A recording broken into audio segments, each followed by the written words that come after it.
এই সংসারে এমন কিছু মানুষ আছেন যাদেরকে আপনার ভালো লাগে, তারা আপনার প্রিয়। আমরা চাই ওনারা আমাদের কাছে থাকুন, আমরা ওনাদের কাছে থাকি। এবার সেই ক্ষেত্রে আমরা তাদের ভালো ভালো উপহার দেওয়ার চেষ্টা করি, কারণ ওনারা হলেন আমাদের প্রিয়। আর তার বদলে আমরা আশা করে থাকি যে ওনারা আমাদের একটু সম্মান করবেন। এবার এই মানুষজন যারা আমাদের প্রিয়, এদের আমরা একটা উপহার দিই, সোনা দিয়ে থাকি, আভূষণ দিয়ে থাকি, হিরে মুক্তো দিয়ে থাকি।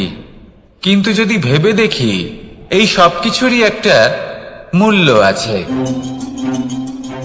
ভেবে দেখুন, আপনি কি তাদের এমন কোনো উপহার দিতে পারেন যা কিনা অমূল্য? তা এরকম উপহার কি হতে পারে? ঠিক বলেছেন আপনি, প্রেম। এই প্রেমই হলো অমূল্য, কারণ মন থেকে এর উৎপত্তি হয়। না চেয়ে পাওয়া যায় আর না ছিনিয়ে নেওয়া যায় এই ভালোবাসা। ঠিক এইরকমই হয় এই সম্মান। যদি সম্মান করো তাহলে মন থেকে এবং ভালোবেসে করো, ভয় পেয়ে নয়। মনে রাখবেন, যে মাথা ভয়ের দ্বারা নত হয়, বিরোধিতাও প্রথমে সেই করে থাকে। যে মাথা ভালোবেসে নত হয়, তা আপনার জন্য বলিদানও দিতে পারে। এই সংসারের সব থেকে বড় উপহার, সব থেকে বড় বরদান এই প্রেম এবং সম্মান। তাকে সম্মান করুন আর আমার সাথে ভালোবেসে বলুন, রাধা রাধা। সমস্ত মানুষের জীবন কিছুটা সমান হয়। মানুষ জন্মগ্রহণ করে, তারপর চলতে শেখে, জীবনে এগিয়ে চলে, বার্ধক্য লাভ করে, তারপর সমাপ্ত হয়ে যায়। কিন্তু সেই ব্যক্তিরা কারা যারা প্রকৃত অর্থে মনুষ্য জীবন যাপন করেন? এনারা হলেন সেই ব্যক্তি যারা পড়ে গেলেও আবার উঠে দাঁড়ানোর চেষ্টা করেন, নিজের ভেঙে পড়া অস্তিত্বকে আগলে নিয়ে আবার একটা আকার দেওয়ার চেষ্টা করেন, ভগ্ন আশাকে আবার একটা নতুন দিশা দেন। অসফল হওয়ার পরেও থামেন না, আবার এগোতে থাকেন। অসফল হওয়ার পরে যদি আপনি থেমে যান, তাহলে সাফল্য আপনার সামনে অপেক্ষা করে, কিন্তু আপনি তা দেখতে পান না। তাই জীবনের সংঘর্ষে অংশগ্রহণ করতে শিখুন। জীবনের সংঘর্ষ থেকে পালাবেন না। আসুন আমার সাথে ভালোবেসে বলুন, রাধা রাধা। পরিস্থিতি কখনো এটা ভালো থাকে, আবার কখনো মন্দ হয়ে যায়। কখনো এই পরিস্থিতি আমাদের পক্ষে থাকে, আর কখনো এই পরিস্থিতি অনুযায়ী আমাদের চলতে হয়। কোনো বিকল্প থাকে না। কিন্তু যখনই এই পরিস্থিতি খারাপ হয়ে যায়, তখন কি করা উচিত সেই প্রশ্ন মনে জেগে ওঠে। পরিস্থিতি যখন প্রতিকূল হয়, তখন আমরা কিছু হারালে তা হারিয়ে ফেলি, ঠিক আছে, কিন্তু যা বাকি আছে সেটা আমরা আগলে রাখতে পারি। পরিস্থিতিকে সামলে রাখার চেষ্টা আমরা অবশ্যই করতে পারি, শুধু সেটুকুই আমাদের হাতে রয়েছে। কিন্তু এর থেকেও বড় সমস্যা আছে, অহংকার। কখন প্রবেশ করে আমরা জানতেও পারি না। এই অহংকার আপনাকে বুঝতেও দেবে না যে আপনি সত্যি কিছু হারিয়েছেন। আপনার কিছুই যাবে আসবে না। দেখতে গেলে আকাশের সূর্য নিজের প্রকাশ হারিয়ে ফেলে যখন অন্ধকার ঘনিয়ে আসে। তাহলে আমরা কে হই? ওনার সামনে তো কিছুই নই। এই অহংকার আমাদের দমন করতেই হবে। এটা বিশ্বাস করতে হবে যে এই সমগ্র সৃষ্টিতে আমরা শুধুমাত্র একটা কণা, তার থেকে বেশি আর কিছুই নয়। বিশ্বাস করতে হবে যে আমরা ততটাও বড় নই যে কখনোই কিছুই হারাবো না। এবার যেদিন এই জ্ঞান আপনি আত্মস্থ করে নিজের আচরণ পাল্টাবেন, মনে রাখবেন সেই দিনই অহংকারকে দমন করতে আপনি পথে অগ্রসর হয়ে পড়েছেন।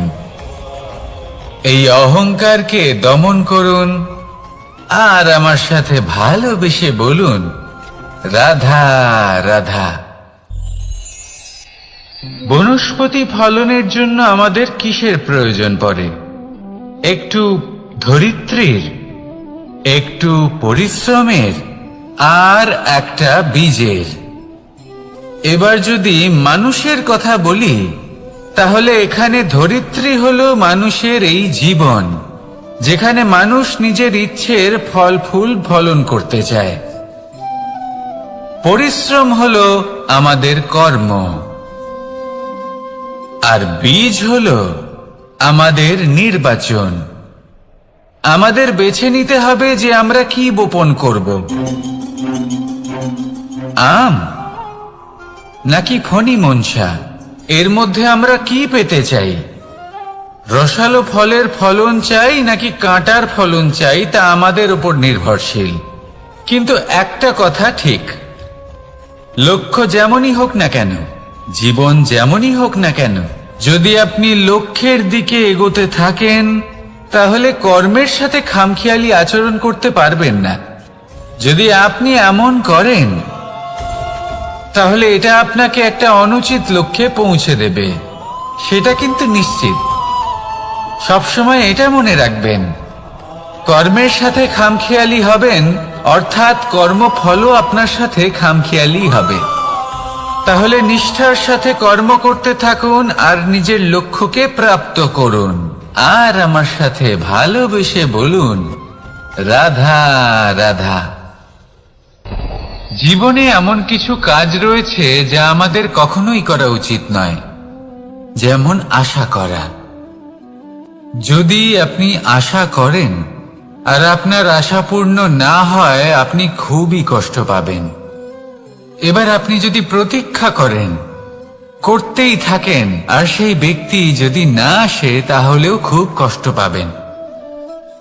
আর হলো তুলনা।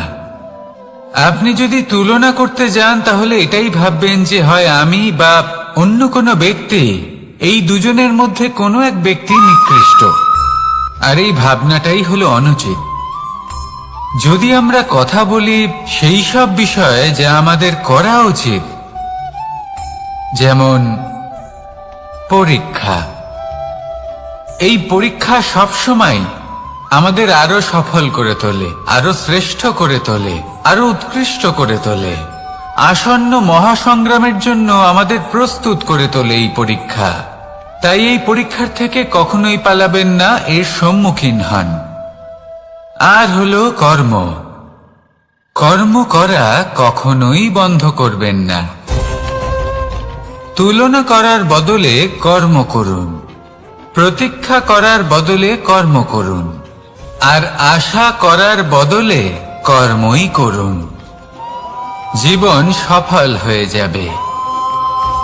দেখুন, সবার শেষে সত্যি বলতে এই কর্ম আর এই পরীক্ষা, এই দুই আমাদের জীবনকে সুখী করে তুলতে পারে।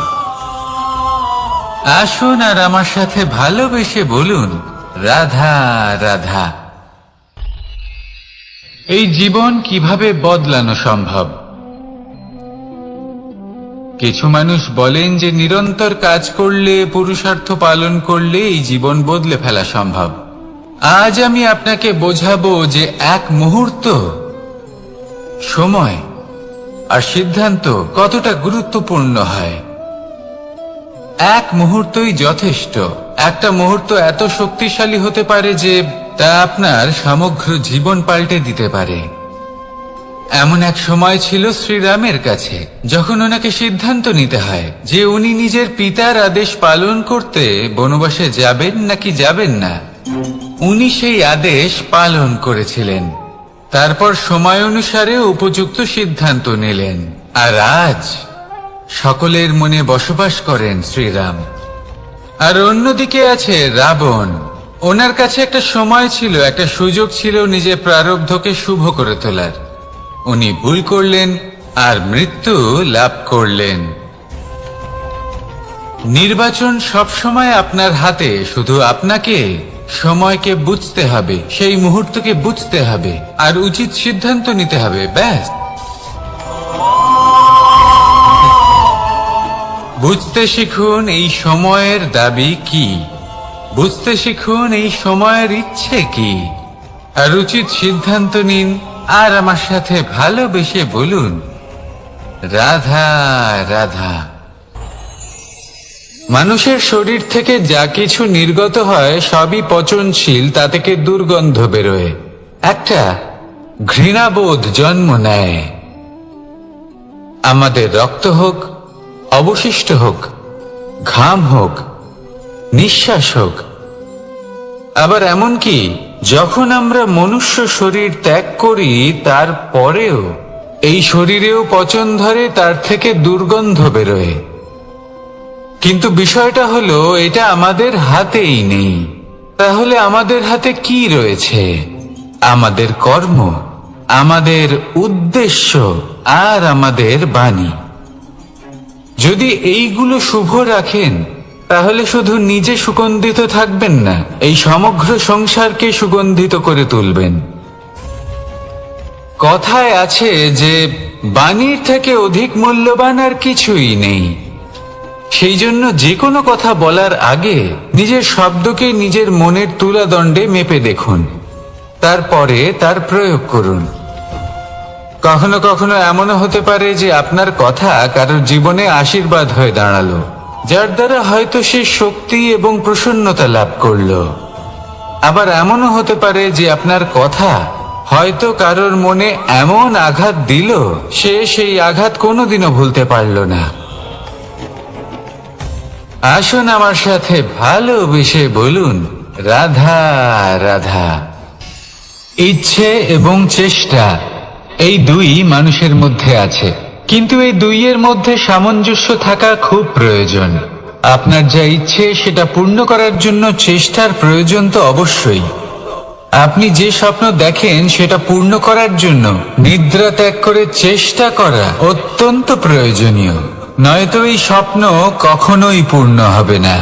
যদি আপনি কোনো প্রশ্নের উত্তর চান তাহলেও আপনাকে চেষ্টা করতেই হবে।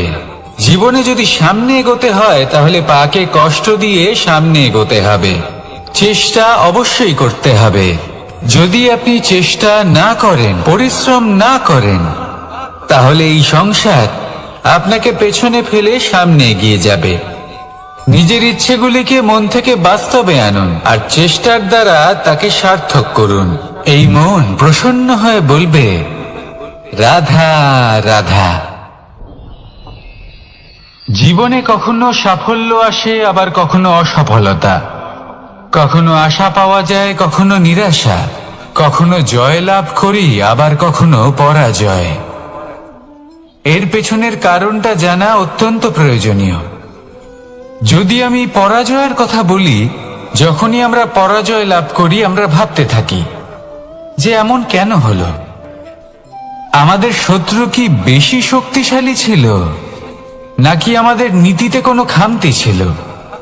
এই সমস্ত কারণের পেছনে খুব বড় একটা কারণ থাকে, আর সেই কারণ আমাদের অন্তরে সুপ্ত থাকে।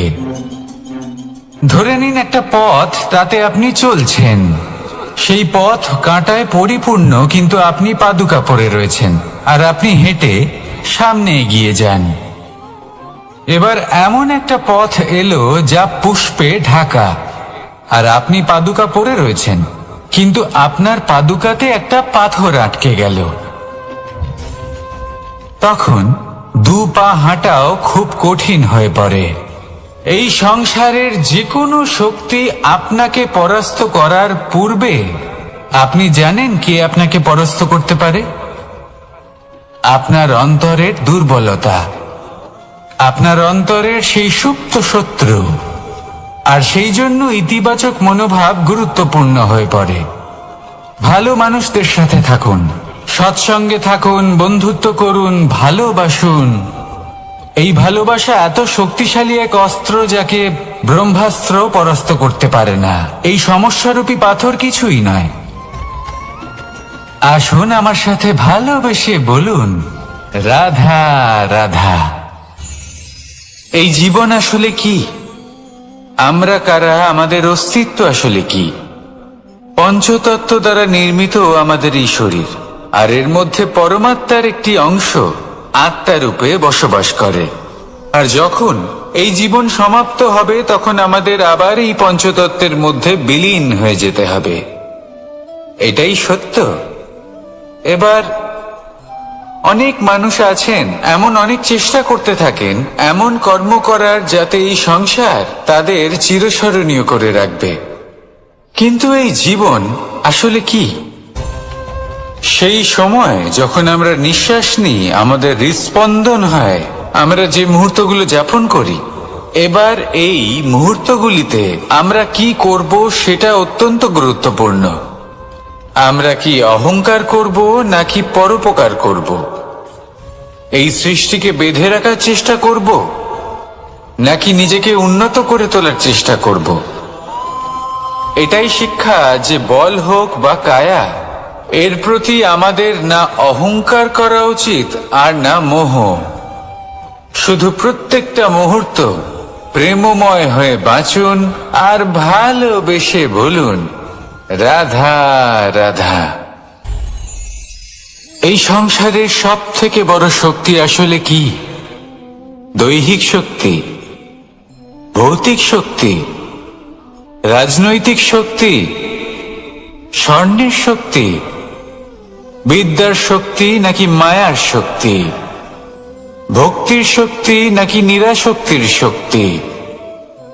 এই সংসারের সব থেকে বড় শক্তি হলো হাসি মুখের। যদি আপনি এবং আমি এমন কোন সময় হাসতে পারি যেখানে মুখে হাসি আসা প্রায় অসম্ভব, তাহলে বিশ্বাস করুন এই সংসারে কেউ আপনাকে ভাঙতে পারবে না। এটা কিছুটা সেই রেশমের কীটের মতো যে চারিদিক থেকে নিজেকে ঢেকে রাখে একটা খোলসের মধ্যে থাকে কিন্তু জীবিত থাকে। এই হাসি মুখ এটা শুধুমাত্র একটা আবেগ নয়, এটা সংসারের যে কোনো অভাব দূর করে। অভাব আশার, অভাব বিশ্বাসের। এই হাসি আপনার অন্তরে আশার আলো জাগ্রত করে আর এই সংসারের হতাশা দূর করে দেয়। তাই কঠিন থেকে কঠিনতর প্রতিদিন তার জন্য কর্ম করা, দৃঢ় নিষ্ঠার সাথে উত্থান পতনে সামনে এগোতে থাকা আর নিজের লক্ষ্য প্রাপ্ত করা, এটাই কি সাফল্য? যদি আপনার কোনো বস্তু লাভ করতে হয়, কোনো শক্তি লাভ করতে হয় বা কোনো স্থান লাভ করতে হয়, তাহলে তার জন্য এসব ঠিক আছে, কিন্তু বাস্তবে সাফল্য এটা নয়। আপনার কাছে থাকা কোনো বস্তু, শক্তি বা স্থান আপনি কিভাবে ব্যবহার করবেন তা আপনার উপর নির্ভরশীল।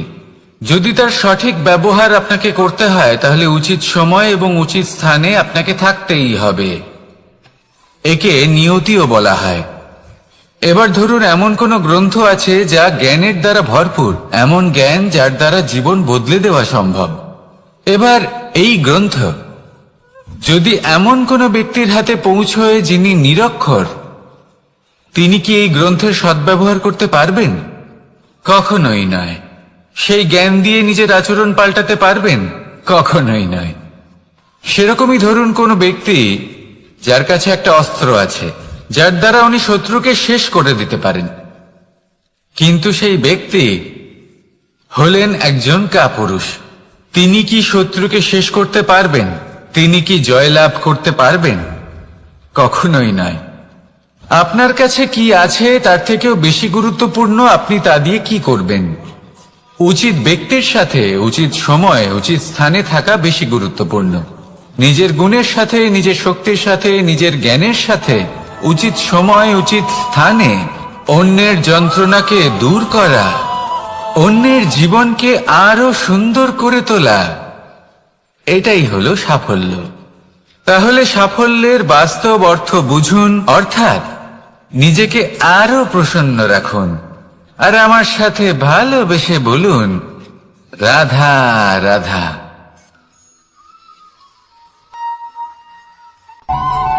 অনেক সময় মানুষ অতীতকে দেখেন আর তখন অহংবোধে পরিপূর্ণ হয়ে ওঠেন। কখনো বর্তমানের দিকে তাকান ভবিষ্যতের দিকে তাকান আর পরিতৃপ্তিতে ভরে ওঠেন। কেন বুঝতে পারেন না একটা সহজ কথা? এই যে সৃষ্টি, এই সৃষ্টি হলো একটা বড় চক্র, যা বারংবার আপনার কাছে ফিরে আসবেই। কঠিন থেকে কঠিনতর পরীক্ষায় আপনাকে নিযুক্ত করবে, যাতে আপনাকে উত্তীর্ণ হতেই হবে। যা কাল ছিল তা আজ নেই, এটা সবাই জানেন। যা আজ আছে তা হয়তো কাল থাকবে না, এটাও আপনাকে মেনে নিতে হবে, তাও আবার হাসি মুখে। শান্ত থাকতে শিখুন আর কখনোই মনের মধ্যে অহংকার উৎপন্ন হতে দেবেন না। হতে শিখুন সেই হিমবাহের মতো। হয়তো এই জন্যই এত শীতল থাকে, কারণ ও জানে গতকালও জল রূপে ছিল, আজ বরফ রূপে হয়তো আছে, কিন্তু কাল পুনরায় সে জলেই পরিণত হবে। নিজেকে শান্ত রাখুন। হয়তো আজ আপনি সাফল্যের শিখরে আছেন, হয়তো বা নেই। আপনাকে প্রত্যেক দিন অবশ্যই দেখতে হবে। শুধু নিরন্তর প্রচেষ্টা করতে থাকুন, প্রত্যেক পরিস্থিতির জন্য তৈরি থাকুন, আর একে ভারসাম্যে রাখতে শিখুন। আপনার কাল হোক, আজ হোক বা আগামীকাল, আপনার ভালো দিন হোক বা খারাপ দিন, সব পবিত্র হয়ে যাবে। তাহলে আসুন আর আমার সাথে ভালোবেসে বলুন, রাধা রাধা। এই সংসারে এমন কোনো পর্বত নেই যা এতটাই উঁচু যে মানুষ তার শিখরে পৌঁছতে পারবে না, তাকে অতিক্রম করতে পারবে না। এই সংসারে এমন কোনো সাগর নেই যা কিনা এতটাই গভীর যেখানে মানুষ তার তলদেশে পৌঁছে ফিরে আসতে পারবে না। একটা ছোট্ট বরফের টুকরো পর্বতের শিখরে গলে গিয়ে বইতে থাকে, আর দেখতে দেখতেই তা মহানদী গঙ্গায় পরিবর্তিত হয়। এর কারণ কি? এর কারণ হলো প্রচেষ্টা, প্রারব্ধ নয়। এই প্রচেষ্টাই সুনিশ্চিত করে যে আপনার প্রারব্ধ কি হবে। এই সমস্ত কিছু হলো প্রচেষ্টা আর প্রারব্ধের খেলা। আপনার প্রচেষ্টা যেরকম হবে, আপনার প্রারব্ধ সেরকমই হবে। আর আপনার প্রচেষ্টা যদি উচ্চ মানের হয়, তাহলে প্রারব্ধকে আপনার সামনে নত হতেই হবে। কি বলেন? তাহলে আসুন আমার সাথে ভালোবেসে বলুন, রাধা রাধা। অনেক সময় যখন আমরা কর্ম করি, সাফল্য লাভ করি, কঠিন পরীক্ষায় উত্তীর্ণ হই, বড় কাজ করি, আমাদের মনে হয় এই সংসার আমাদের একটু প্রশংসা করুক, ভালো লাগে। অনেকবার মনে হয় এটা হলো আমাদের কর্মের ফলই বটে, আমরা আনন্দ পাই। কিন্তু যখন আমরা এই প্রশংসা পাই না, তখন কি হয়? আমরা দুঃখী হয়ে যাই, ভেঙে পড়ি। মনে হয় যেন আমার জন্য কেউ চিন্তাই করে না। এমন মনে হয় যেন আমাদের আনন্দে অন্য কেউ আনন্দই পায় না। অনেক রকম ভাবনা আসে। কিন্তু আমি আপনাকে একটা প্রশ্ন করতে চাই। আপনি যে কাজই করেন না কেন, যে কর্মই করেন না কেন, তা কি শুধুমাত্র প্রশংসার জন্য করেন? যদি এরকম হয়ে থাকে, তাহলে সেই ভাবনা এক্ষুনি ত্যাগ করুন। কারণ এই প্রকৃতি আমাদের অন্য শিক্ষা দেয়।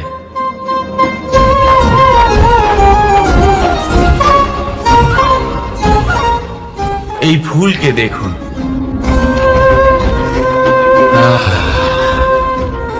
এই যে ফুলের সুবাস, যা আমার মনকে উচ্ছ্বসিত করে তোলে, মনে শক্তি সঞ্চার করে, এই সুগন্ধ। কিন্তু ভেবে দেখুন, ফুলের কিন্তু এই কাজ করার জন্য কোনো প্রশংসারই প্রয়োজন হয় না। এটাই হলো প্রকৃতির শিক্ষা। যিনি সৎ হন, সৎকর্ম করেন, তার কোনো প্রশংসার প্রয়োজন হয় না, কারণ ওনার কর্মই হলো ওনার সুবাস। মনে রাখবেন, আতর নকল ফুলে দেওয়া হয়, প্রকৃত ফুলের তার কোনো প্রয়োজন হয় না। সেইভাবেই আপনিও কর্ম করতে থাকুন শুভ চিন্তা নিয়ে। এই মনকে সব সময় শান্ত রাখুন, স্বচ্ছ রাখুন। যদি এরকম করেন, তাহলে আপনার কর্ম এমন সুবাস ছড়াবে যে আপনার জীবনে শুধু এবং শুধুমাত্র আনন্দই থাকবে। তাহলে এই আনন্দ সহকারে বলুন, রাধা রাধা। জীবন, এই জীবন আসলে কি?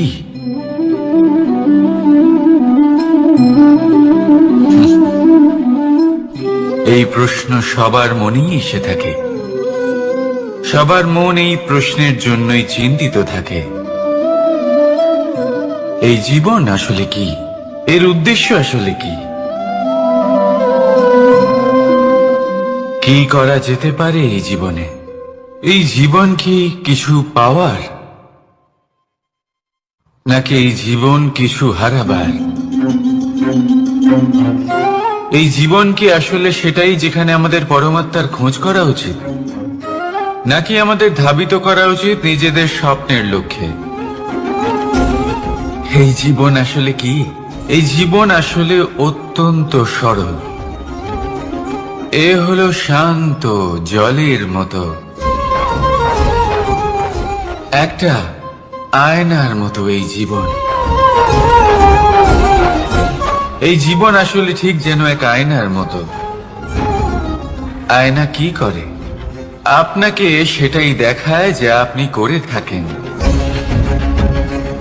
আপনি হাসি মুখে আয়নার দিকে তাকান, আয়না আপনাকে আপনারই মুখ দেখাবে সেই হাসি সমেত। আপনি রেগে গিয়ে আয়নার দিকে তাকান, আয়না আপনাকে সেটাই দেখাবে। আপনি প্রসন্নভাবে হেসে আয়নার দিকে তাকালে আয়না আপনাকে সেটাই দেখাবে। এটাই হলো জীবন, একটা আয়নার মতো। আপনি এটা ভাববেন না যে এই জীবন আপনাকে কি দিয়েছে,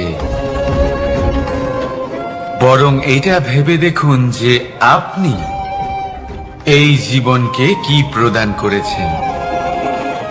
যদি আপনি এই জীবনকে সুখ প্রদান করেন, আনন্দ দিতে পারেন, ভালোবাসা দিতে পারেন, তাহলে এই জীবনও আপনাকে সুখ, আনন্দ আর ভালোবাসাই দেবে। তাহলে আসুন এই সুখ, আনন্দ আর ভালোবাসা দিয়ে বলুন, রাধা রাধা। সংসারে অনেক সময় এরকম হয় যে আমরা খুব সমস্যায় থাকি, খুব বিপদের মধ্যে থাকি। আর সেই সমস্ত মানুষ যারা আমাদের কাছের মানুষ, আমাদের আপনজন, তারা আমাদের ত্যাগ করে চলে যান। আমরা এই সময় দুঃখ পাই, নিরাশ হয়ে পড়ি এবং একা একাই সেই সমস্যাকেও কাটিয়ে উঠি। এবার পরিস্থিতি যেমন খুশি হোক না কেন, সেই সব মানুষ যারা এমন সময় আপনাকে ত্যাগ করেছেন, তাদের প্রতি ক্রুদ্ধ হওয়া, অভিমান করা, এটা অনুচিত। আমি বলবো তাদের প্রতি কৃতজ্ঞ থাকুন। আমি বলবো তাদের ধন্যবাদ জানান যে তারা এমন সময় আপনার সঙ্গ ত্যাগ করেছেন যখন আপনার তাদের সব থেকে বেশি প্রয়োজন ছিল। কারণ দেখুন, হয় তাদের বিশ্বাস ছিল যে আপনি নিজেই এই বিপদ থেকে বেরিয়ে আসতে পারবেন, বা তাদের ত্যাগ করার জন্য আপনি নিজের উৎসাহ বাড়িয়ে তুললেন, আপনি নিজের শক্তি বাড়ালেন এবং নিজে সেই সমস্যা থেকে বেরিয়ে আসলেন। নিজের খারাপ সময়কে আপনি নিজেই ভালো সময় করে তুললেন। শেষ পর্যন্ত আপনি আরো শক্তিশালী হয়ে উঠলেন, আরো শ্রেষ্ঠ হয়ে উঠলেন। আর এটাই তো আপনার বিজয়, যার কারণ হলো তাদের আপনাকে ত্যাগ করা। তাহলে তাদের ধন্যবাদ জানান আর আমার সাথে ভালোবেসে বলুন, রাধা রাধা। দোল উৎসবে এই সমগ্র সংসার রং নিয়ে খেলা করে, কিন্তু এই রঙের সারমর্ম এই সংসার কি জানে? কখনো দেখেছেন একটা চিন্তিত মুখ শুধুমাত্র রঙের স্পর্শ পেয়ে আনন্দিত হয়ে ওঠে? দোলে আমরা কি করি? পুরাতনকে ত্যাগ করি আর নতুনকে স্বাগত জানাই। শিশিরকে বিদায় জানিয়ে এক সুন্দর, এক নতুন ঋতুকে আগমন জানাই। দুশ্চিন্তা দূর করে আসার নতুন রঙে রঙিন হয়ে ওঠা, নিজেকে আনন্দিত করা, এটাই তো হলো দোল। এবার দোলের একটা ব্যাপার আছে। দুটো রঙে একসাথে রঙিন হওয়া যায় না। একটা রং উঠলে তবেই আর একটা রং লাগা সম্ভব। আরো একটা প্রশ্নও রয়েছে, কোন রংকে তুলে দিয়ে কোন রং মাখানো যেতে পারে? যদি আপনাকে উদাহরণ দিই, লোহের এই রং, তা যতক্ষণ লেগে থাকবে আনন্দের রং লাগতে পারবে না, যা হয়েছিল দ্বারকাবাসী এবং সামন্তক মণির মধ্যে। ভ্রান্তির রং যতক্ষণ লেগে থাকবে সত্যের রং লাগতে পারবে না, যা হয়েছে রুক্মিণীর সাথে। আর হিংসার এই রং যতক্ষণ লেগে থাকবে প্রেমের রং ততক্ষণ লাগতেই পারবে না, যা হয় আপনার আমার সবার সাথে। তাহলে আসুন একসাথে মিলে দোল পালন করি এবং সবকিছুর উপরে বিজয় লাভ করি। অন্ধকারের স্থানে আলোর, ভ্রান্তির স্থানে সত্যের, হিংসার স্থানে প্রেমের, আর লোভের স্থানে আনন্দের এই সুন্দর রং মাখাই। শত্রুতা, ঘৃণা, হিংসা এই সব কিছু ত্যাগ করি আর সকলের সখা হয়ে উঠি, আর ভালোবেসে বলি শুভ দোল। হ্যাঁ, ওটা তো আমরা অবশ্যই বলবো, রাধা রাধা। আমাদের মনে সবসময় একটা প্রশ্ন এসেই থাকে, এই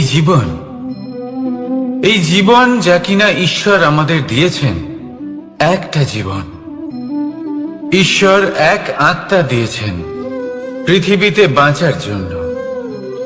যতদূর আমরা জানি আমাদের কাছে একটাই জীবন রয়েছে।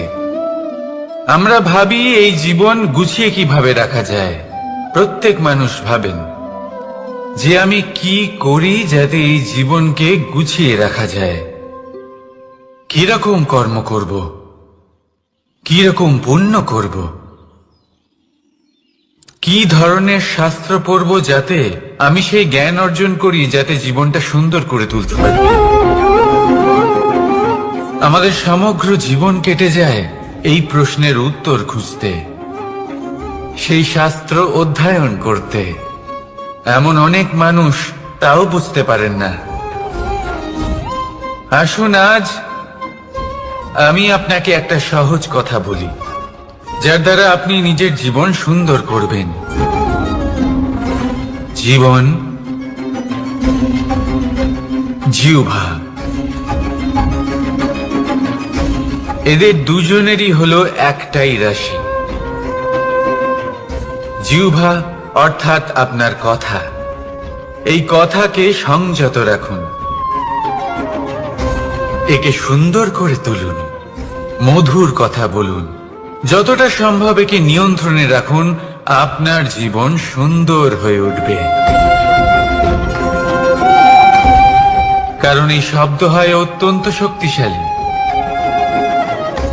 এটা হলো এমন এক বন্ধন যা আপনার সামনের মানুষকে আপনার ব্যক্তিত্বের সাথে জুড়ে দিতে পারে। তাই এই শব্দ সংযত রাখুন, একে সুন্দর করে তুলুন। আপনার জীবন আপনা থেকেই সুন্দর হয়ে উঠবে। আর আসুন এই মধুর সুন্দর অনুভূতি দিয়ে বলুন, রাধা রাধা। এই জীবন আসলে কি? এ হলো জন্ম থেকে মৃত্যু পর্যন্ত এই সময়। কিছু মানুষ এটা বলে থাকেন যে এই যে নিঃশ্বাস নিচ্ছি, এই হলো জীবন। আর প্রত্যেক ব্যক্তি, প্রত্যেক প্রাণী, তাদের নিঃশ্বাস নির্ধারিত থাকে, নির্দিষ্ট হয়ে থাকে। তাকে সেই নির্ধারিত নিঃশ্বাস নিতেই হয়, তারপর তিনি মৃত্যু লাভ করেন। কিন্তু এটা কি সত্যি? সত্যি কি মনুষ্য জীবন এই নিঃশ্বাসের উপর নির্ধারিত থাকে? এই নিঃশ্বাসের গণনাই কি মনুষ্য জীবনের অস্তিত্ব? কখনোই নয়। মনুষ্য জীবন শুধু কিছু নিঃশ্বাস নয় যে একদিন থেমে যাবে। মনুষ্য জীবন হলো সেই নিঃশ্বাসের মধ্যেকার সেই সময় যা দেখে অন্য কারোর নিঃশ্বাস স্তব্ধ হয়ে যেতে পারে। সেই মুহূর্ত যেখানে মানুষ আপনার মধ্যে সেই প্রেম দেখতে পারে, আপনার সাহস দেখতে পারে, আপনার শক্তি দেখতে পারে, আপনার চেষ্টা দেখতে পারে, আপনার পরিশ্রম দেখতে পারে, অন্যায় আর দুর্নীতির বিরুদ্ধে আপনার যুদ্ধ দেখতে পারে। জীবনে গুরুত্বপূর্ণ সেই মুহূর্ত, সেই সময় যেটা আপনি বেঁচে আছেন, সেই সময়ে আপনি এই সংসারের অন্য ব্যক্তিদের জীবন বাঁচার একটা দিশা দেখাতে পারেন, একটা প্রেরণা যোগাতে পারেন, শক্তি দিতে পারেন, আশা দিতে পারেন। তাই জীবনে এটাই করুন, এমন একটা জীবন যাপন করুন যা অন্যের জন্য আদর্শ হয়ে থাকে। এটাই করুন আর আমার সাথে ভালোবেসে বলুন, রাধা রাধা। আমরা সবাই নিজেকে স্বচ্ছ রাখতে চাই, শুদ্ধ রাখতে চাই, পবিত্র রাখতে চাই। আর দেখতে গেলে এটা হলো আমাদের কর্তব্যও বটে। এবার এটার জন্য আমরা কি না করি। যখনই আমরা সকালে উঠি, তখন উঠেই আমরা দাঁত মাজি। দিনে যখনই আমরা সময় পাই, কিছু সুগন্ধি খাদ্য খাবার চেষ্টা করি, যাতে আমাদের মুখ থেকে দুর্গন্ধ না আসে, বরং সুগন্ধ আসে। এই পা দুটো আমরা শুদ্ধ রাখার জন্য, পবিত্র রাখার জন্য যখনই আমরা বাড়ির বাইরে যাই, পাদুকা পায়ে দিয়ে যাই। আর যখন ফিরে আসি, আমরা জল দিয়ে পা ধুয়ে নিই। মনে রাখবেন, সেই ব্যক্তির মুখ হলো সব থেকে বেশি পবিত্র, যে মুখ দিয়ে ঈশ্বরের নাম নেওয়া হয়, যার বাণী হলো অত্যন্ত শুভ, যা মানুষের পথ প্রদর্শন করে, যা মানুষকে শান্তি দেয়। যদি এই হৃদয়কে আপনি পবিত্র করতে চান, তাহলে মানবতাকে বুঝতে হবে, মানুষের দুঃখগুলিকে বুঝতে হবে, তবেই এই হৃদয় পবিত্র হবে। এই পা দুটো যদি আপনি পবিত্র করতে চান, তাহলে কোনো তীর্থস্থানে যান। ওখানে হয়তো আপনি জানেনও না যে কতজন সৎপুরুষ, কতজন মহাপুরুষ এসেছেন। তাদের চরণের ধুলো সেখানে পড়েছে, যা আপনার চরণ শুদ্ধ করে তুলতে পারে। যদি এই হাতগুলি আপনি পবিত্র করতে চান, তাহলে এই হাত দিয়ে শুভ কর্ম করুন, দান করতে শিখুন। আর যদি এই আত্মা আপনি পবিত্র করতে চান, একটাই বিকল্প আছে, প্রেম, শুদ্ধ নিঃস্বার্থ প্রেম। এই প্রেম বিতরণ করতে থাকুন। আপনি শুদ্ধ থাকবেন, পবিত্র থাকবেন। আসুন আমার সাথে ভালোবেসে বলুন, রাধা রাধা। কখনো এটা ভেবে দেখেছেন, কোনো বিশেষ স্থানে বা বিশেষ পরিস্থিতিতে সব থেকে বেশি গুরুত্বপূর্ণ কি হতে পারে? যদি শরীরের কথা বলি, তাহলে সব থেকে বেশি গুরুত্বপূর্ণ হলো মস্তিষ্ক আর মন। যদি ব্যবসার কথা বলি, তাহলে সব থেকে গুরুত্বপূর্ণ হলো ধন। রাজ্যের বিষয়ে কথা বললে সব থেকে গুরুত্বপূর্ণ হলো রাজা। আর সমাজের কথা যদি বলি, তাহলে সব থেকে গুরুত্বপূর্ণ হলো আমাদের গুরু। এবার এই সব গুরুত্বপূর্ণ এই কারণ এদের হাতেই সব থাকে। দেখুন, হয় এরা আমাদের উত্থানের পথে নিয়ে যেতে পারে, অথবা আমাদের পতনের দিকে নিয়ে যেতে পারে। এবার যদি কোনো অসামান্য রাজা হন, যিনি কিনা সত্যবাদী, যিনি একজন ভালো রাজা, তাহলে তিনি সেই দেশকে, সেই রাজ্যকে বিকাশের পথে নিয়ে যাবেন, আর নয়তো অন্ধকারের পথে নিয়ে যাবেন। যদি এবার গুরুর কথা বলা হয়, তাহলে জেনে রাখুন, গুরু যদি শ্রেষ্ঠ হন, তাহলে সংস্কৃতির সর্বশ্রেষ্ঠ স্তরে উনি এই সমাজকে নিয়ে যাবেন। যদি গুরু পাখণ্ডী হন, লোভী হন, লালসাগ্রস্ত হন, তাহলে এই সমাজেও এই পাখণ্ডতা, এই লোভ, এই লালসাই প্রকাশিত হবে। ঠিক এইভাবেই জীবনে, মানুষের জীবনে প্রেমেরও এক গুরুত্বপূর্ণ স্থান রয়েছে। যদি মানুষের মনে প্রেম থাকে, তাহলে ধরে নিন সে জীবিত রয়েছে, আর যদি না থাকে, তাহলে সে মৃতই প্রায়। যদি রাধা কৃষ্ণের বিষয়ে কথা বলি, বলবো কৃষ্ণের জীবনে যদি রাধা থাকে, তাহলেই কৃষ্ণ হলো কৃষ্ণ। আর যদি রাধা না থাকে, তাহলে কৃষ্ণ হলো যে কোনো পশুরই সমান। আসলে পশু থেকে মানুষ হওয়ার এই যে যাত্রা, এর আধার হলো প্রেম। এই প্রেমকে মনে জাগ্রত করে রাখুন আর আমার সাথে ভালোবেসে বলুন, রাধা রাধা।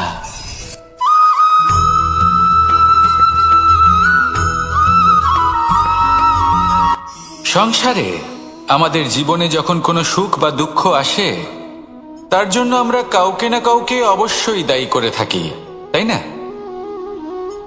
এই ব্যক্তি আমাদের সাথে এরকম কাজ করেছেন, তাই আমার সাথে এমন হলো। ওই ব্যক্তি যদি এমনটা না করতেন, তাহলে আজ আমি ওই স্থানে পৌঁছতে পারতাম। সবই আপনার দৃষ্টিভঙ্গির ওপর নির্ভরশীল, আর যদি আপনার দৃষ্টিভঙ্গি এমন হয়, তাহলে তা অনুচিত। সত্যি কথা বলতে, এই সংসারে ভিন্ন ভিন্ন ধরনের মানুষ আছে। এটা আপনার ওপর নির্ভর করছে কিভাবে তাদের স্বাগত জানাবেন। একবার ভাবুন, আমি আমার দুটো হাত সামনে নিয়ে এলাম, দুটো মুঠো খুলে দিলাম। দুই প্রকারের মানুষ আসবেন, কিছু না কিছু দিয়ে যাবেন। এই মুঠো যদি আমি বন্ধ করে দিই, তাহলে না কেউ আমাকে কিছু দিতে পারবে, না আমার কিছু যাবে আসবে। নিশ্চয়ই বুঝতে পারছেন এই দুই ধরনের ব্যক্তি কারা এবং তারা কি দিয়ে যান। আমি যদি নিজের মুঠো খুলে দিই, তাহলে কিছু ভালো মানুষ আসবেন, আমাকে আনন্দ, সন্তুষ্টি, জ্ঞান প্রদান করে যাবেন, ভালো অভিজ্ঞতা দিয়ে যাবেন। কোনো খারাপ ব্যক্তি যদি আসেন, তাহলে তিনিও খারাপ অভিজ্ঞতা দেবেন, যার থেকে আমি শিক্ষা লাভ করব। এই সব কিছু আমি লাভ করতে পারি। মুঠো যদি বন্ধ করে রাখি, তাহলে আমি কিছুই পাবো না। দেখুন, এই সংসারে প্রত্যেকের জীবনে এইরকম। প্রত্যেকের জীবনে সবকিছুই আছে, ভালো খারাপ দুই মানুষই আছে। ভালো অভিজ্ঞতা আছে, খারাপ অভিজ্ঞতা আছে। নির্ভর করছে আপনার উপর যে আপনি কি করবেন, এনাদের স্বাগত কিভাবে জানাবেন, কার থেকে কি বুঝবেন, কি শিখতে পারবেন, আর কোন দৃষ্টিভঙ্গি নিয়ে অগ্রসর হবেন। এটাই নির্ধারণ করবে যে আপনার জীবন কেমন হবে। আসুন আমার সাথে ভালোবেসে বলুন, রাধা রাধা।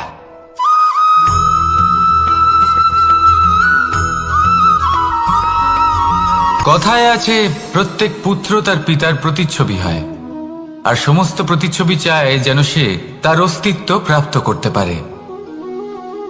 পুত্র চায় সে যেন তার পিতার মতো হয়, বা কখনো কখনো তার থেকেও শ্রেষ্ঠ হয়। সেটা কোনো অনুচিত ব্যাপার নয়।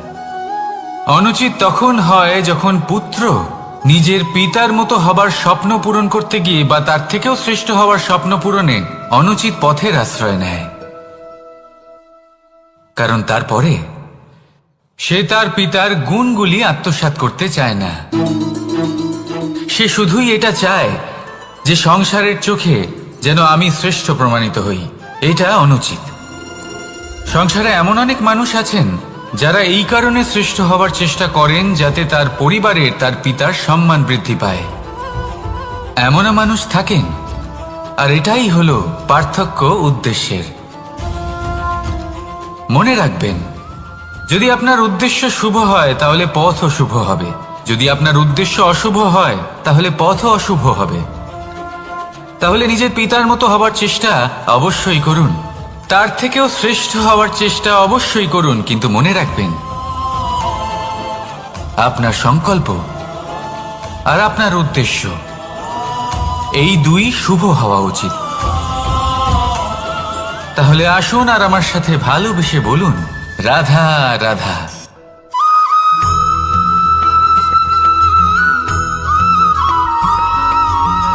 এই দড়িটা দেখুন, ছোট ছোট রেশম দ্বারা তৈরি। এটা সরু সুতো দ্বারা তৈরি হয়েছে এটা, আর এ অত্যন্ত কোমলও বটে। আর আপনি চাইলে এটা সোজাও করে দিতে পারেন, আর চাইলে এটা বেঁকিয়েও দিতে পারেন, আর যদি চান তাহলে এটা গোল গোল করে বেঁধে কোথাও রেখেও দিতে পারেন। এবার এই কোমল দড়ি যদি কোনো নিষ্ঠুর কঠিন পাথরে বারংবার জড়িয়ে দেওয়া হয়, তাহলেও তাকেও কাটতে পারে, নিজের ছাপ ছেড়ে যেতে পারে, সেটার আকারও বদলে ফেলতে পারে। এবার এর কারণ কি? এর কারণ হলো অভ্যাস আর নিরন্তর প্রচেষ্টা।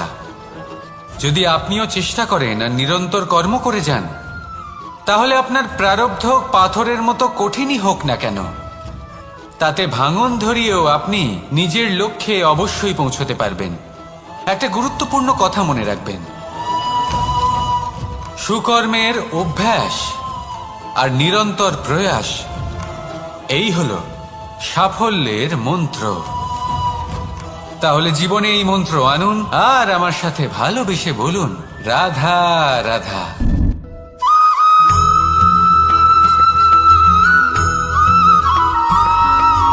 জীবনে অগ্রসর হওয়ার জন্য আমাদের কাকে প্রয়োজন হয়?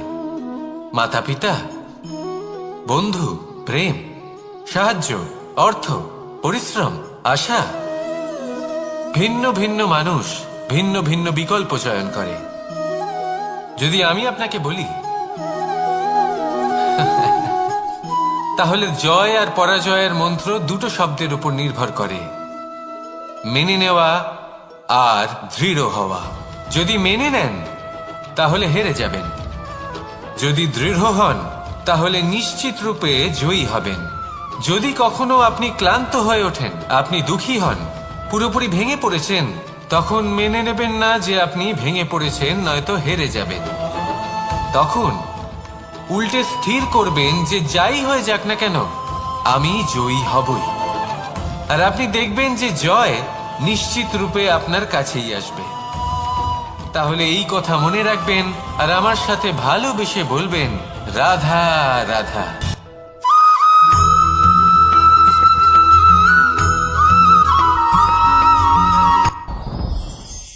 সাথী, সাথী এই শব্দটির ব্যাখ্যা কে কিভাবে করে? মিত্র, সখা, বন্ধু। কিন্তু অর্থ একটাই, তিনি যিনি আপনার সঙ্গী হন আর তিনি যার সাথী আপনি হন।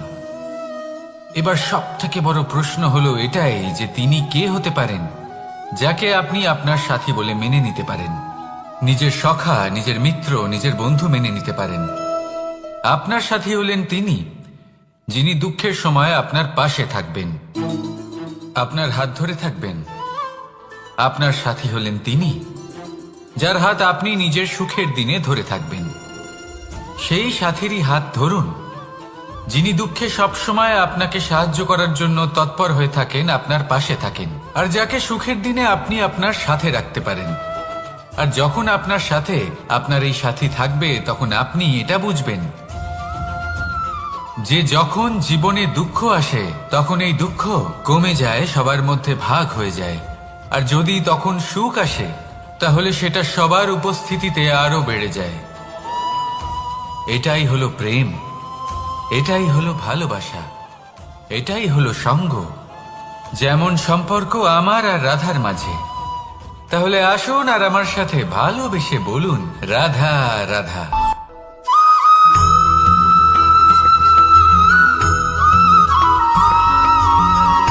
জীবন কিসের উপর নির্ভরশীল? ধনের উপর, বৈভবের অনুভব যদি আপনি করতে চান তাহলে তা পাবেন শুধু একতার দ্বারা, সংগঠনের দ্বারা। যদি আপনাকে উদাহরণ দিই, নিজের এই হাতটাকে দেখুন, 5টা আঙুল রয়েছে। কোনো একটা বস্তুকে নিজের একটা আঙুল দ্বারা তুলে ধরার চেষ্টা করে দেখুন, বড়ই কষ্ট হবে। তখন আপনি বুঝতে পারবেন যখন এই 5টি আঙুল একত্রিত হয় তখন কোনো কাজ কতটা সহজ হতে পারে। এটাই হলো শক্তি একতার। সব থেকে ভালো উদাহরণ যদি আপনাকে দিই তাহলে বাঁশি। এই বাঁশি থেকে অত্যন্ত মধুর সুর নির্গত হয় যা সবার মন প্রসন্ন করে দেয়। এই কথা সত্যি, কিন্তু এই বাঁশি আমি একটা বা দুটো আঙুল দিয়ে বাজাতে পারবো না। আমাকে প্রত্যেকটা আঙুল ব্যবহার করতেই হবে, তবেই এর থেকে মধুর সুর নির্গত হবে যা সকলকে প্রসন্ন করবে, ঠিক কিনা? ঠিক এইভাবেই যদি আপনি চান যে আপনার জীবনরূপী বাঁশি থেকেও মধুর সুর নির্গত হোক বা সবার মনকে প্রসন্ন করে তুলুক, তাহলে আপনাকেও জীবনে একতা নিয়ে আসতেই হবে। আপনি একাও কর্ম করতে পারেন, পথ চলতেও পারেন, সামনেও এগোতে পারেন, সাফল্যও লাভ করতে পারেন। কিন্তু যখন সকলে একসাথে এগোবেন, সেই পথে চলবেন, সেই কর্মই করবেন, তখন লক্ষ্যে অবশ্যই পৌঁছবেন, সাফল্য অবশ্যই লাভ করবেন। কিন্তু সেই সাফল্য এবং তার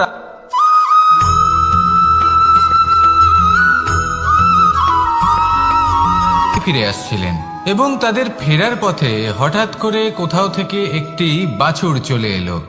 এই দুই বোন ভয়ভীত হয়ে গেলেন আর তাদের হাত থেকে সেই আটা পড়ে গেল, মাটিতে মিশে গেল। এবার এই পুরো ঘটনাক্রমে যদি কারোর বিন্দুমাত্র লাভ হয়ে থাকে, বিন্দুমাত্র আনন্দ পেয়ে থাকে, তাহলে সে কে? সেই ছোট বোন, যিনি মাঝে মাঝেই গমের দানা তুলছিলেন এবং খাচ্ছিলেন। কিছুটা হলেও উনি আনন্দ লাভ করেছিলেন। এবার এরকমই হলো আমাদের জীবনে ভক্তি এবং ভালোবাসা সংক্রান্ত বিষয়। মানুষ নিজের জীবনের দৈনিক কাজে এতটাই ব্যস্ত হয়ে পড়েন, প্রত্যেকদিন শুধু কাজ কাজ কাজ কাজ করতে থাকেন, আর তাতে ভক্তি এবং ভালোবাসার জন্য সময় বার করতেই পারেন না। দেখুন, জীবনে ভক্তি আর প্রেমের এই যে ছোট ছোট মুহূর্ত আছে, এগুলো যদি আপনি যাপন করতে পারেন তাহলে তাতেই আপনি তৃপ্তি লাভ করবেন। বাকি সবই আপনার ব্যর্থ বলেই মনে হবে। জীবনে যখনই আপনি কোনো কাজ করবেন, ঈশ্বরের প্রতি সমর্পিত হয়ে সেই কাজ করুন। আর যখনই সময় পাবেন, তাহলে সেই সময় নিজের আপনজনদের দিন। যাদের আপনি ভালোবাসেন তাদের প্রতি যত্নবান হন, তাদের শুভাকাঙ্ক্ষী হন। এই প্রেম আর ভক্তির ছোট ছোট মুহূর্তগুলো আপনার জীবনকে চরিতার্থ করে তুলবে। আসুন আমার সাথে ভালোবেসে বলুন, রাধা রাধা।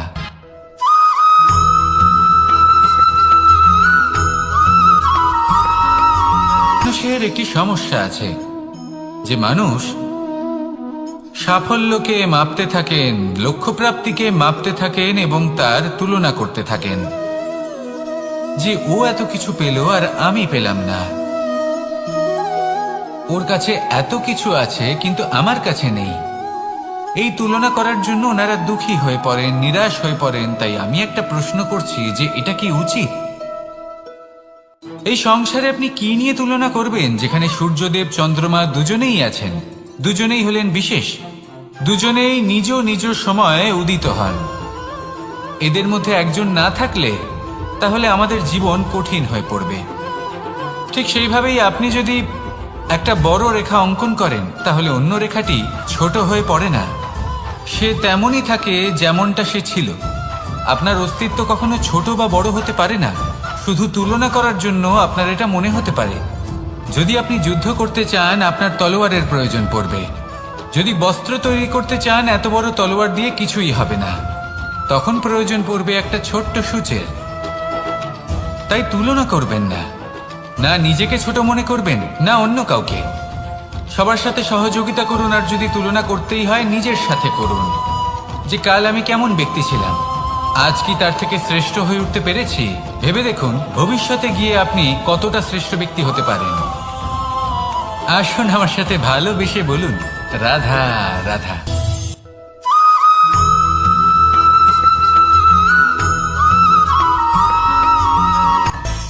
মানুষের মধ্যে একটা বিচিত্র প্রবৃত্তি থাকে, অন্য সকলের বিষয়ে, তাদের জীবনের বিষয়ে, তাদের ব্যক্তিত্বের বিষয়ে, তাদের ভবিষ্যতের বিষয়ে অনুমান করা।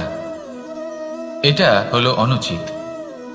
কারোর অতীতকালকে দেখে লোকে ভবিষ্যৎ বলে দিতে পারেন, বর্তমানকে দেখে ভবিষ্যতের বিষয়ে অনুমান করে ফেলেন।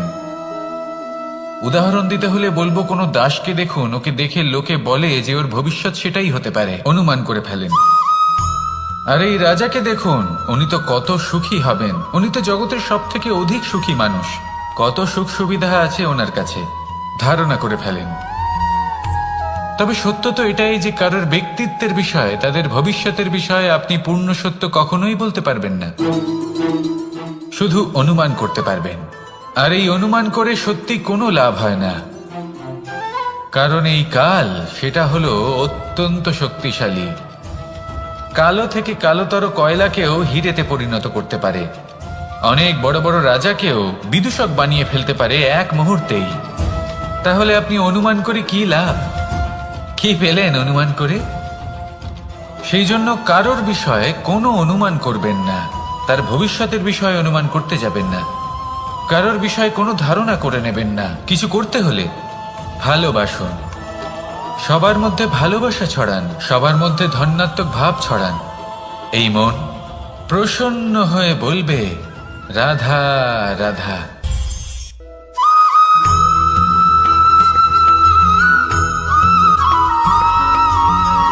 মানুষ ভাবেন যে ধন অর্জন করা হলো অত্যন্ত গুরুত্বপূর্ণ। তিনি আজীবন ধন অর্জন করতে থাকেন, ধন অর্জন করার চেষ্টা করতে থাকেন। সে যাই হয়ে যাক না কেন, পরিশ্রম করতে থাকেন। স্বাস্থ্যের দিকে নজর দেন না, না উচিত সময় খাবার খান, না উচিত সময় ঘুমোতে যান, না পর্যাপ্ত সময় পর্যন্ত ঘুমন, কিছুই না। ধন অর্জন করতেই থাকেন, করতেই থাকেন। আর কিছু সময় পরে যখন তিনি অসংখ্য ধন লাভ করে ফেলেন, তখন তার সাথে ওনার শরীরে অনেক রোগ বাসা বাঁধে। এইসব রোগের উপচার করতে করতে সেই সমস্ত ধন যা উনি অর্জন করেছেন তা তিনি ব্যয় করে ফেলেন। শেষ পর্যন্ত কি হয়? আমরা যেভাবে এসেছি ঠিক সেইভাবেই ফিরে যাই, ধন এখানেই থেকে যায়। দেখুন, একটা অত্যন্ত গুরুত্বপূর্ণ কথা রয়েছে যে আপনার বোঝা উচিত। এই যে ধন, তার ব্যবহার করুন জীবনকে আরো ভালো করে তোলার জন্য। ধনের সদ্ব্যবহার করা উচিত, এমন যেন না হয় এই ধন আপনাকে ভোগ করে ফেলে। এই জীবনকে নিশ্চিত রূপে আরো শ্রেষ্ঠ করে তুলুন। কিন্তু এই ধন অর্জন করার এই প্রক্রিয়াতে নিজের সারা জীবনকে নষ্ট করে ফেলবেন না। এই জীবন উপভোগ করতে শিখুন। আর আমার সাথে ভালোবেসে বলুন, রাধা রাধা।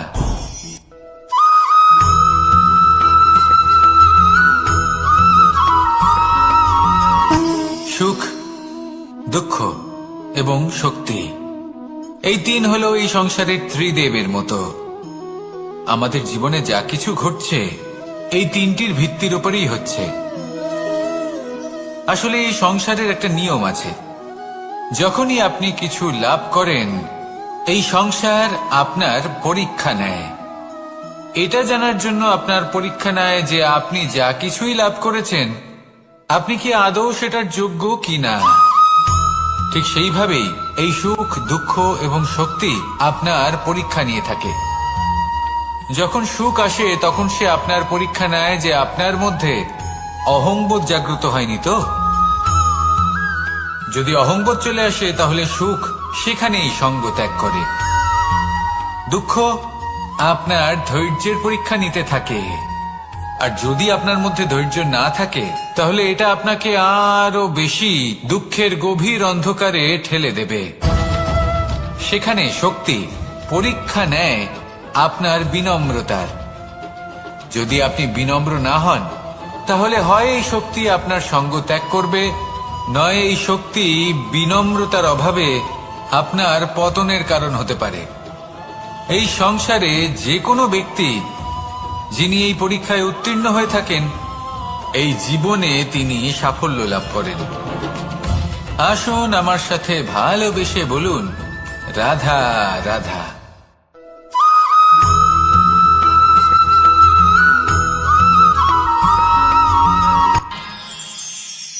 আমরা সবাই সূর্যকে সম্মান কেন করি? কারণ আমরা জানি যে সন্ধেবেলা যখন সূর্যাস্ত হবে তখন শুধুমাত্র অন্ধকার বাকি থাকবে। ঠিক কিছুটা এরকমই হয় আমাদের মাতা পিতাও, যিনি আমাদের জন্ম দেন, আমাদের ভরণ পোষণ করেন, আমাদের বড় করেন, আমাদের প্রেম প্রদান করেন। কখনো কখনো তাদের মুখ থেকে কটু কথা নিঃসৃত হয়, আমাদের দুঃখ হয়, কিন্তু তখন আমাদের এটা বোঝা উচিত এগুলি নিঃসৃত হচ্ছে আমাদেরই মঙ্গলের জন্য। যেমন সূর্যদেব, উনিও উত্তাপ দিয়ে থাকেন আমাদেরই মঙ্গলের জন্য, যাতে ফসল পাকতে পারে, যাতে জল বাষ্প হয়ে মেঘ হতে পারে, বৃষ্টি হতে পারে, আর এই সংসারে নিরন্তর জলের প্রবাহ থাকে। আমাদের মাতা পিতা, তাদের কঠোর আচরণ, তাদের কঠোর অনুশাসনের পেছনে লুকিয়ে থাকে ওনাদের ভালোবাসা। আমাদের তা বুঝতে হবে, সসম্মানে ওনাদের গ্রহণ করতে হবে। কারণ ঠিক সূর্যাস্তের পরে যেমন চতুর্দিক অন্ধকারচ্ছন্ন হয়ে যায়, তেমনি আমাদের জীবন থেকে যখন আমাদের মাতা পিতা চলে যায় তখন আমাদের জীবনেও শুধু এবং শুধুমাত্র অন্ধকারই ছেয়ে থাকে। সেই জন্য নিজের মাতা পিতাকে সম্মান করুন, ওনাদের ভালোবাসা প্রদান করুন।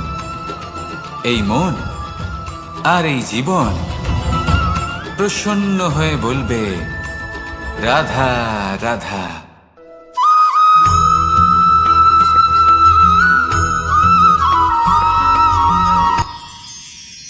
মানুষ তার জীবনে দুই ধরনের পরিস্থিতিকে খুব ভয় পায়। এক, কোনো কারণবশত কারোর সামনে নত হওয়া। দুই, কোনো কারণে নিজের চরিত্র থেকে, নিজের মূল্যবোধ থেকে বিচ্যুত হওয়া। এবার কেন হয় এরকম যে কথায় কথায় কারোর সামনে নত হতে হয়? কেন বারংবার নিজের চরিত্র থেকে চ্যুত হতে হয়? এরকম কেন হয়? এটা তখনই হয় যখন আমাদের শিক্ষা এবং মূল্যবোধের অভাব থাকে। যদি মানুষের মধ্যে প্রকৃত শিক্ষা থাকে তাহলে এই সংসারে কোনো সময় এবং কারোর সামনেই নত হওয়ার কোনো প্রয়োজন নেই। যদি মানুষের মধ্যে মূল্যবোধ থাকে তাহলে তাকে নিজের মূল্যবোধ বা চরিত্র থেকে বিচ্যুত হতে হয় না, তা সে যাই হয়ে যাক না কেন। কোনো বালককে যদি জন্ম থেকেই সুশিক্ষার অধিকারী করা হয়, শিক্ষিত করা হয়, মূল্যবোধের অধিকারী করা হয়, তবে সে এই সংসারে এমন কর্ম করবে যাতে সে নিজেকে, নিজের পরিবারকে, সমগ্র সমাজকে গর্বিত করতে পারে। শিক্ষা লাভ করুন, মূল্যবোধ লাভ করুন এবং আমার সাথে ভালোবেসে বলুন, রাধা রাধা।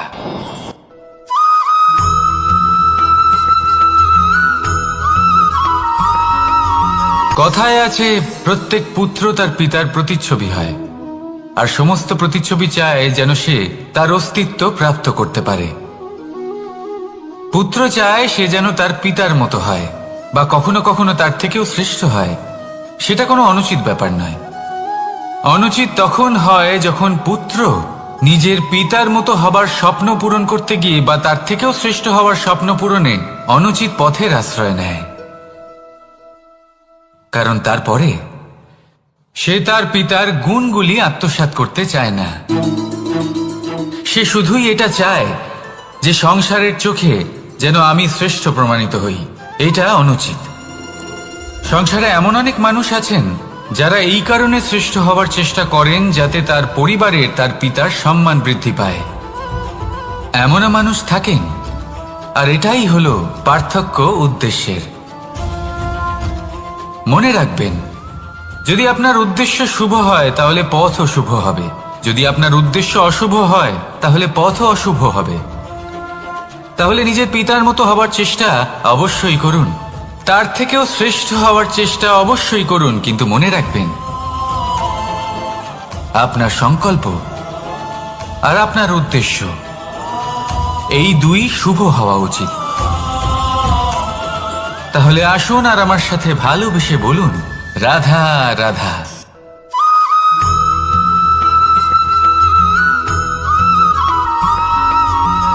এই সংসারের সব থেকে গুরুত্বপূর্ণ তত্ত্ব কোনটা?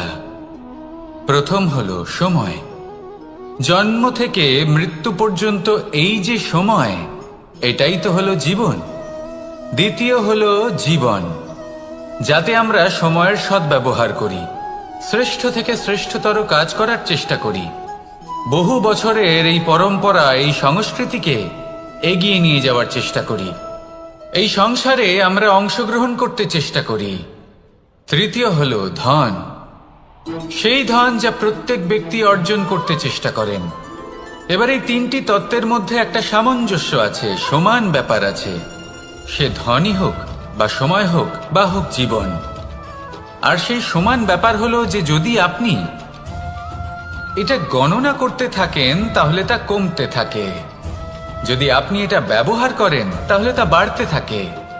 একে সংগঠিত করে রাখতে চেষ্টা করলে এ হাত থেকে ফসকে যায়, কিন্তু যদি আপনি একে সামলে রাখতে শিখে যান তাহলে এমন কাজ করবেন যাতে সংসারের সাথে সাথে পরবর্তী প্রজন্ম লাভবান হবে।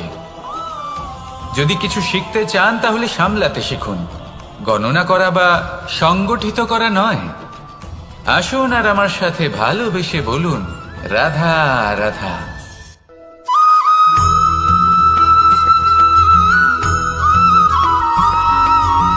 পঞ্চতত্ত্বের মধ্যে দ্বিতীয় তত্ত্ব হল ধরণী, ভূমি, যাকে আমরা ধরণী মাতা বলি।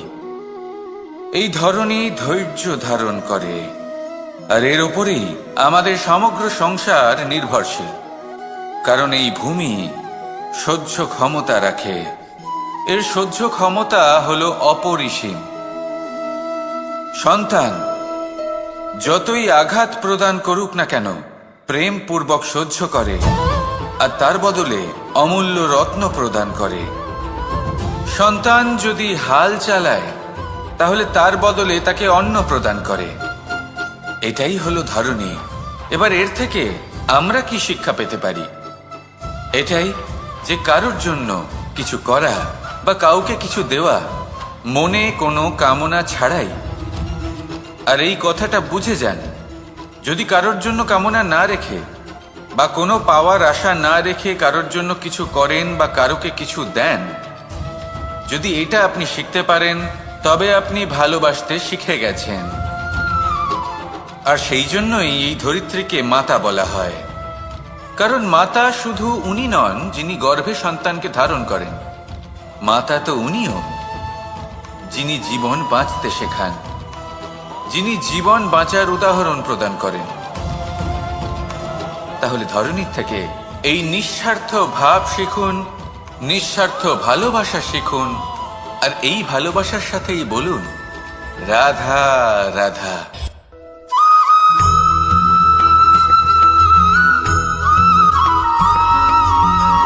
এই সংসারে কোনো বস্তু হোক বা ব্যক্তি হোক, তার একার গুরুত্ব কিন্তু খুব বেশি নয়। একটা উদাহরণ হিসেবে বৃষ্টির ফোঁটাকে ভেবে দেখুন। যদি একটি বৃষ্টির ফোঁটা হয় তাহলে তার খুব বেশি গুরুত্ব থাকে না, কিন্তু যখন সহস্র বৃষ্টির ফোঁটা মেঘের মধ্যে দিয়ে ঝরে পড়ে তখন সেটা বর্ষার রূপ ধারণ করে। সেই বর্ষা যা এই প্রকৃতিকে শান্ত করে।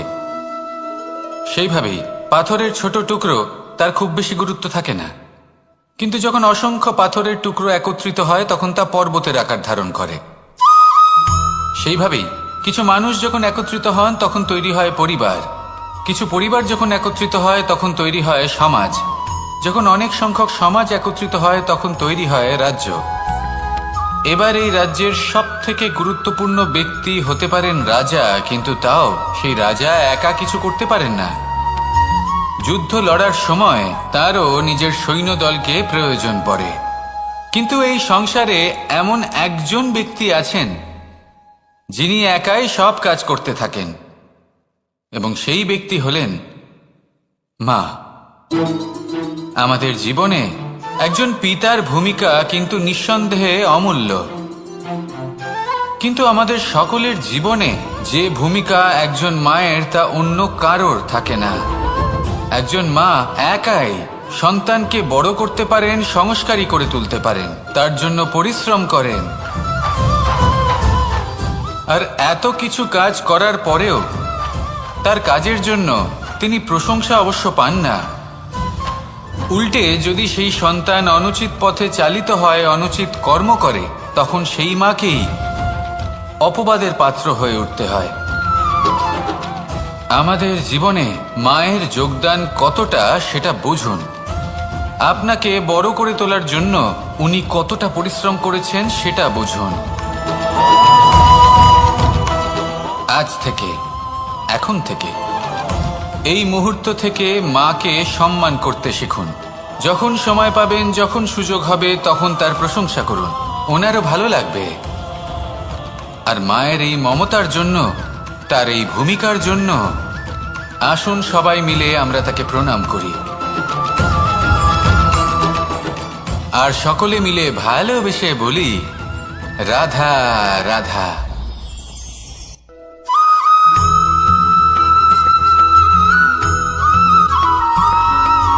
মানুষের একটি সমস্যা আছে যে মানুষ সাফল্যকে মাপতে থাকেন, লক্ষ্যপ্রাপ্তিকে মাপতে থাকেন এবং তার তুলনা করতে থাকেন যে ও এত কিছু পেল আর আমি পেলাম না, ওর কাছে এত কিছু আছে কিন্তু আমার কাছে নেই। এই তুলনা করার জন্য ওনারা দুঃখী হয়ে পড়েন, নিরাশ হয়ে পড়েন। তাই আমি একটা প্রশ্ন করছি যে এটা কি উচিত? এই সংসারে আপনি কি নিয়ে তুলনা করবেন, যেখানে সূর্যদেব চন্দ্রমা দুজনেই আছেন, দুজনেই হলেন বিশেষ, দুজনেই নিজ নিজ সময়ে উদিত হন। এদের মধ্যে একজন না থাকলে তাহলে আমাদের জীবন কঠিন হয়ে পড়বে। ঠিক সেইভাবেই আপনি যদি একটা বড় রেখা অঙ্কন করেন, তাহলে অন্য রেখাটি ছোট হয়ে পড়ে না, সে তেমনই থাকে যেমনটা সে ছিল। আপনার অস্তিত্ব কখনো ছোট বা বড় হতে পারে না। শুধু তুলনা করার জন্য আপনার এটা মনে হতে পারে। যদি আপনি যুদ্ধ করতে চান, আপনার তলোয়ারের প্রয়োজন পড়বে। যদি বস্ত্র তৈরি করতে চান, এত বড় তলোয়ার দিয়ে কিছুই হবে না, তখন প্রয়োজন পড়বে একটা ছোট্ট সূচের। তাই তুলনা করবেন না, না নিজেকে ছোট মনে করবেন, না অন্য কাউকে।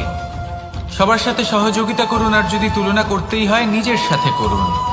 যে কাল আমি কেমন ব্যক্তি ছিলাম, আজ কি তার থেকে শ্রেষ্ঠ হয়ে উঠতে পেরেছি? ভেবে দেখুন ভবিষ্যতে গিয়ে আপনি কতটা শ্রেষ্ঠ ব্যক্তি হতে পারেন। আসুন আমার সাথে ভালোবেসে বলুন, রাধা রাধা।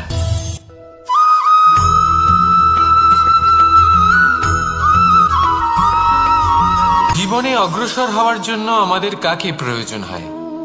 মাতা পিতা, বন্ধু, প্রেম, সাহায্য, অর্থ, পরিশ্রম, আশা। ভিন্ন ভিন্ন মানুষ ভিন্ন ভিন্ন বিকল্প চয়ন করে। যদি আমি আপনাকে বলি, তাহলে জয় আর পরাজয়ের মন্ত্র দুটো শব্দের উপর নির্ভর করে, মেনে নেওয়া আর দৃঢ় হওয়া। যদি মেনে নেন তাহলে হেরে যাবেন, যদি দৃঢ় হন তাহলে নিশ্চিত রূপে জয়ী হবেন। যদি কখনো আপনি ক্লান্ত হয়ে ওঠেন, আপনি দুঃখী হন, পুরোপুরি ভেঙে পড়েছেন, তখন মেনে নেবেন না যে আপনি ভেঙে পড়েছেন, নয়তো হেরে যাবেন। তখন উল্টে স্থির করবেন যে যাই হয়ে যাক না কেন, আমি জয়ী হবই। আর আপনি দেখবেন যে জয় নিশ্চিত রূপে আপনার কাছেই আসবে। তাহলে এই কথা মনে রাখবেন আর আমার সাথে ভালোবেসে বলবেন, রাধা রাধা।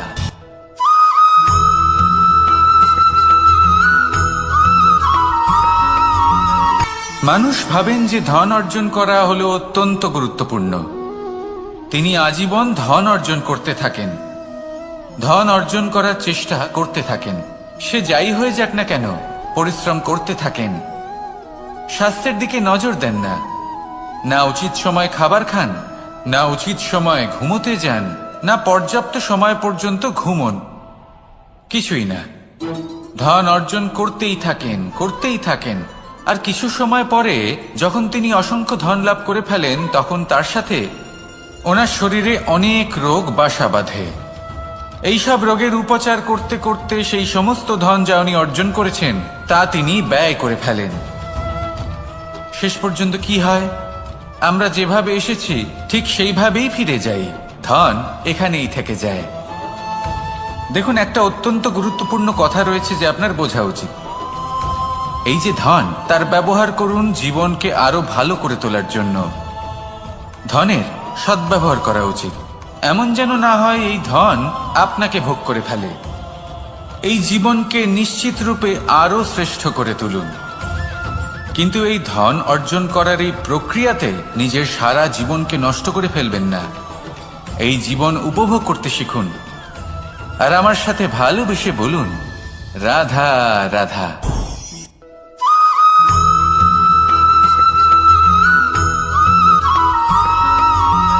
এই সংসারে প্রত্যেক মানুষ এটাই চান যে তিনি যেন ধনবান হন, আর্থিক অবস্থা তার ভালো থাকে, ওনার বাড়িতে লক্ষ্মীর আগমন হয়। কিন্তু সেটা হবে কি করে, সেটাই হলো প্রশ্ন। কেউ বলেন যে যদি পরিশ্রম করো তাহলে ধন অর্জন সম্ভব, কেউ বলেন যে যদি বিদ্যা লাভ হয় তবেই ধন অর্জন সম্ভব, কেউ বলেন যে যদি বলশালী হও তবেই সম্পন্ন থাকবে। ভালো কথা, যদি তাই হয়ে থাকে, তবে দিনমজুর সারা দিন পরিশ্রম করেন, তিনি কেন ধনী হন না? অনেকজন বিদ্বান মানুষ আছেন এই সংসারে, তারা কেন ধনবান হন না? অনেক সংখ্যক বলশালী ব্যক্তি আছেন, তাদের কাছে ধন নেই কেন? তাদের কেন ধনের অভাব হয়?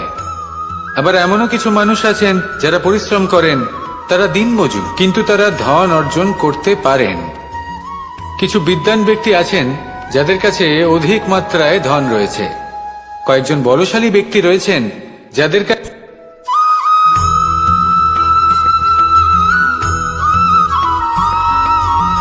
পঞ্চতত্ত্বের মধ্যে দ্বিতীয় তত্ত্ব হল ধরণী, ভূমি, যাকে আমরা ধরণী মাতা বলি। এই ধরনী ধৈর্য ধারণ করে, আর এর ওপরেই আমাদের সমগ্র সংসার নির্ভরশীল। কারণ এই ভূমি সহ্য ক্ষমতা রাখে, এর সহ্য ক্ষমতা হলো অপরিসীম। সন্তান যতই আঘাত প্রদান করুক না কেন, প্রেম পূর্বক সহ্য করে, আর তার বদলে অমূল্য রত্ন প্রদান করে। সন্তান যদি হাল চালায়, তাহলে তার বদলে তাকে অন্ন প্রদান করে। এটাই হলো ধরনী। এবার এর থেকে আমরা কি শিক্ষা পেতে পারি? এটাই যে কারোর জন্য কিছু করা বা কাউকে কিছু দেওয়া মনে কোনো কামনা ছাড়াই। আর এই কথাটা বুঝে যান, যদি কারোর জন্য কামনা না রেখে বা কোনো পাওয়ার আশা না রেখে কারোর জন্য কিছু করেন বা কারোকে কিছু দেন, যদি এটা আপনি শিখতে পারেন, তবে আপনি ভালোবাসতে শিখে গেছেন। আর সেই জন্যই এই ধরিত্রীকে মাতা বলা হয়। কারণ মাতা শুধু উনি নন যিনি গর্ভে সন্তানকে ধারণ করেন, মাতা তো উনিও যিনি জীবন বাঁচতে শেখান, যিনি জীবন বাঁচার উদাহরণ প্রদান করেন। তাহলে ধরনীর থেকে এই নিঃস্বার্থ ভাব শিখুন, নিঃস্বার্থ ভালোবাসা শিখুন, আর এই ভালোবাসার সাথেই বলুন রাধা রাধা।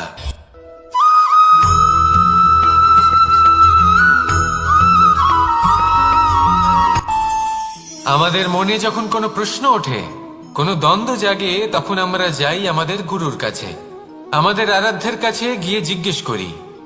এইভাবেই একদিন আমি পৌঁছলাম আমার আরাধ্যের কাছে, আমার মহাদেবের কাছে, আর ওনাকে প্রশ্ন করলাম যে মহাদেব, জীবনে আনন্দ পাওয়ার, উৎসব পালনের, প্রেম ভাগ করে নেবার, জীবনকে উপভোগ করে নেওয়ার সর্বশ্রেষ্ঠ সময় কোনটা?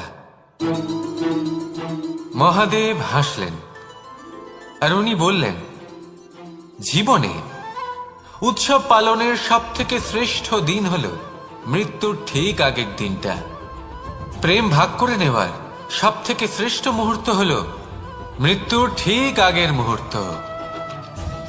জীবনকে উপভোগ করে নেওয়ার সর্বশ্রেষ্ঠ প্রহর হল মৃত্যুর এক প্রহর পূর্বে। তখন আমি চমকে গেলাম। আমি বললাম, কিন্তু মহাদেব, মৃত্যু তো অনিশ্চিত, আমরা জানিও না কবে আমাদের মৃত্যু হবে। মহাদেব আবার হাসলেন। উনি বললেন যে যদি আমরা এভাবে জীবন কাটাই যে আমরা জীবনের প্রত্যেক দিন, প্রত্যেক মুহূর্ত, প্রত্যেক প্রহর শেষ বলে মনে করি, তাহলে আমাদের সমস্ত জীবন আনন্দের সাথেই অতিবাহিত হবে। কি বলেন?